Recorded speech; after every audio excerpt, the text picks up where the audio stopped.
বিশ্বের ১০০ প্রভাবশালী ব্যক্তির তালিকা প্রকাশ করেছে টাইম ম্যাগাজিন। ২০২৫ সালের জন্য এই তালিকায় স্থান পেয়েছেন বাংলাদেশের অন্তর্বর্তীকালীন সরকারের প্রধান উপদেষ্টা ডক্টর মোহাম্মদ ইউনূস। কী কারণে ডক্টর মোহাম্মদ ইউনূসের নাম স্থান পেয়েছে এই তালিকায়, বিস্তারিত জানাচ্ছেন জান্নাতুন নাহার জেরি। যুক্তরাষ্ট্রের খ্যাতিমান টাইম সাময়িকীর করা ২০২৫ সালের বিশ্বের সবচেয়ে প্রভাবশালী ১০০ ব্যক্তির তালিকায় আছেন বাংলাদেশের অন্তর্বর্তী সরকারের প্রধান ও শান্তিতে নোবেল বিজয়ী অধ্যাপক মোহাম্মদ ইউনূস। ১৬ এপ্রিল এই তালিকা প্রকাশ করা হয়েছে। টাইম ১০০ শীর্ষক এই তালিকায় অধ্যাপক ইউনূসকে লিডার বা নেতা ক্যাটাগরিতে রাখা হয়েছে। ৬টি ক্যাটাগরিতে মোট ১০০ জন প্রভাবশালী ব্যক্তির নাম প্রকাশ করে মার্কিন এই সাময়িকী। নেতাদের তালিকায় অধ্যাপক ইউনূসের সঙ্গে আছেন যুক্তরাষ্ট্রের প্রেসিডেন্ট ডোনাল্ড ট্রাম্প, যুক্তরাজ্যের প্রধানমন্ত্রী কিয়ার স্টারমার্ক, মেক্সিকোর প্রেসিডেন্ট ক্লদিয়া শেইনবাউম, যুক্তরাষ্ট্রের ভাইস প্রেসিডেন্ট জেডি ভ্যান্স, লৌহমানবী খ্যাত ভেনেজুয়েলার বিরোধী দলীয় নেতা মারিয়া করিনা মাচাদো, মার্কিন ধনকুবের ইলন মাস্ক সহ ২১ জন ছিল। নিউট্রিলাইফ ফ্রুট জুস, ভুটানের তৈরি সুস্বাদু আসল জুস।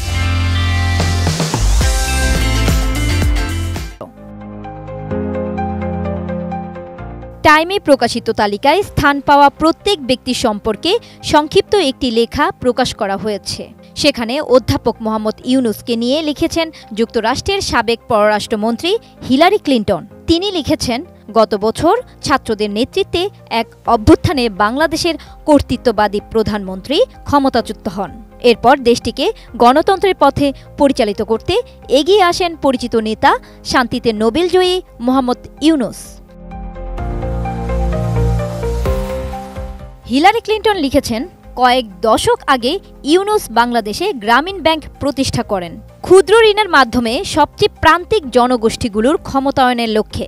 এর মাধ্যমে লাখ লাখ মানুষকে, যাদের ৯৭% নারী, তাদের ব্যবসা গড়ে তুলতে, পরিবার টিকিয়ে রাখতে ও মর্যাদা ফিরে পেতে সাহায্য করেন তিনি।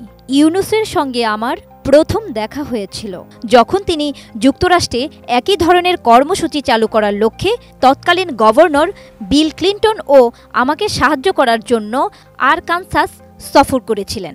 এরপর থেকে আমি বিশ্বের যেখানেই গেছি সেখানেই তার কাজের অসাধারণ প্রভাব দেখেছি। তার এই কাজ মানুষের জীবন বদলে দেয়, বিভিন্ন জনগোষ্ঠীর উন্নতি ঘটায় এবং ঘুরে দাঁড়ানোর আশা জাগায়। হিলারি ক্লিন্টন লিখেছেন, এখন ইউনূস আরও একবার তার দেশের ডাকে সাড়া দিয়েছেন। তিনি বাংলাদেশকে নিপীড়নের ছায়া থেকে বের করে আনার পাশাপাশি মানবাধিকার পুনঃপ্রতিষ্ঠিত করেছেন, জবাবদিহিতার ব্যবস্থা করেছেন এবং একটি ন্যায্য ও মুক্ত সমাজের ভিত্তি স্থাপন করছেন। জান্নাতুন নাহার জেরি, এটিএন নিউজ।